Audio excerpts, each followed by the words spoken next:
বড় হয়ে police officer হওয়ার স্বপ্ন ছিল দশম শ্রেণীর ছাত্র রিফাতের, কিন্তু একটি বুলেট এলোমেলো করে দিল তার জীবনের গতি।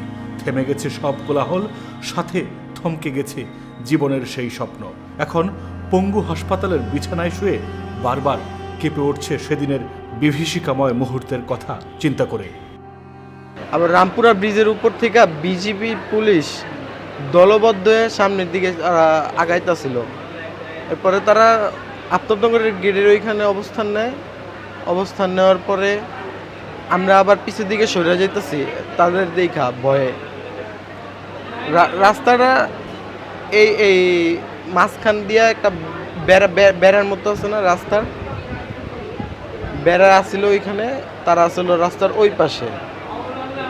ওই পাশ থেকে গেটের ওইখান থেকে গুলি করছে। আমি 3-4 কদম পিছে যা গেছি, পুরাটা যাইতেও পারি নাই, আমি মোড়টা ঘুরমো পুরাটা যাইতেও পারি নাই, ওইখান থেকেই গুলি করছে। আমার গুলিটা লাগছে পিছন সাইডে, পায়ের হাতটার একটু নিচে লাগার পরে আমি আর দাঁড়ানোর মতো আমার কোনো এবিলিটি নেই। পরে আমার বন্ধু দৌড় দিয়ে এসে ধরছে আমার এখানে। নেট বন্ধ, ঘরে মন বসছিল না। শুক্রবার বন্ধুদের সাথে খেলা করার উদ্দেশ্যে ঘর থেকে বের হয়ে যায় রিফাত, কিন্তু সেই খেলাই যে তার বাকি জীবনের খেলার পথ বন্ধ হয়ে যাবে সেটি হয়তো কল্পনাতেও ছিল না তার। বাড্ডা আফতাবনগরে গিয়ে সব কিছু বুঝে ওঠার আগেই পায়ে লাগে গুলি। এখানে আসার পরে বলে যে পায়ের পিছনের রক্তনালীর যে সেই রগটা ড্যামেজ হয়েছে, যদি রগ ঠিক করার পরে পা ঠিক করা যাবে। আমার বাবাকে বলতেছে ডাক্তাররা যে জীবন বাঁচাইতে হইলে পাটা কাটা লাগবে। বিভিন্ন হাসপাতাল ঘুরে শেষ ঠিকানা হয়েছে জাতীয় অর্থোপেডিক হাসপাতাল ও পুনর্বাসন প্রতিষ্ঠানে। আমার পাশে যে ছেলেটি রয়েছে ওর নাম রিফাত, ওর বয়স মাত্র 16, জীবনের মাত্র শুরু।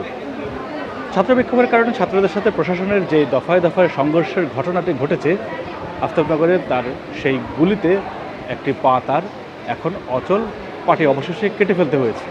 তার স্বপ্ন ছিল বড় হয়ে বড় পুলিশ অফিসার হবে। সেই স্বপ্ন তো পূরণ হলোই না, বরঞ্চ এই বয়সে তার বন্ধুরা যখন মাঠে খেলা করবে তার সেই সুযোগটিও আর থাকছে না। এটি তার সবচেয়ে বড় কষ্ট, এবং এই আক্ষেপ নিয়েই তার বেড়ে উঠতে হবে, বড় হতে হবে, হয়তো সারাটা জীবন এই কষ্ট তাকে কুরে কুরে খাবে। ঘাতক বুলেট ছিন্ন ভিন্ন করে দিয়েছে রিফাতের ডান পা। বেশ কয়েকটি হাসপাতাল ঘুরলেও শেষ রক্ষা হয়নি, কেটে ফেলতে হয়েছে পা।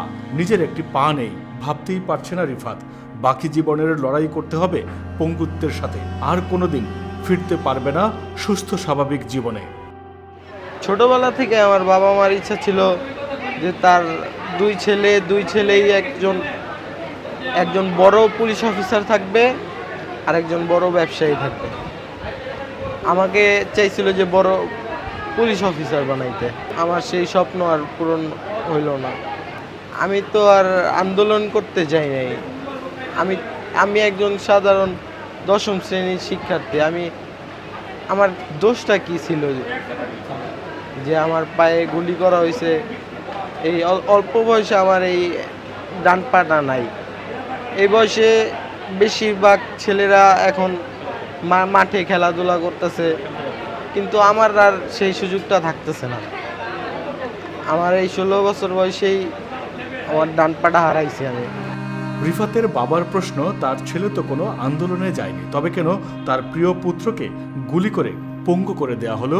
এই প্রশ্নের উত্তর কোথায় পাবে অসহায় বাবা?